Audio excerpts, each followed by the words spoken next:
Hi, I'm Bill, shop manager, Madness Autoworks, Texas, and today I'm going to show you how to install these carbon fiber covers on the rear of your 124 Spider.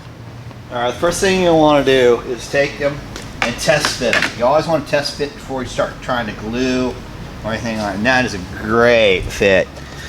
Same on the other side. Before you spend any time gluing it, it's going to fit properly. Okay, so now what we'll do is we're going to clean these surfaces with a little alcohol. Glue these on with a strong 1-part. Hardware stores have those injectors that uses a 2-part. Those work really well.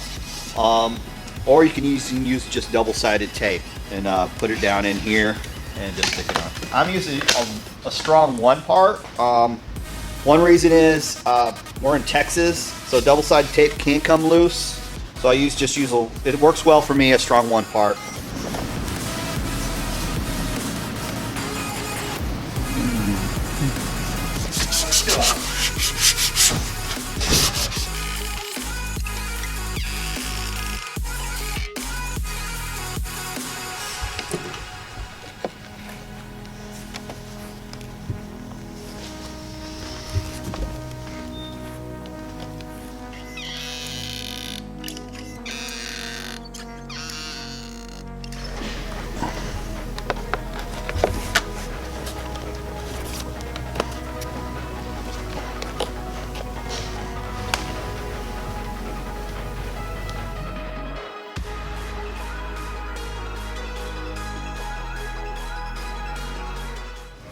That is how you install the rear roll bar covers on the 124 Spider. Any questions, please call or email.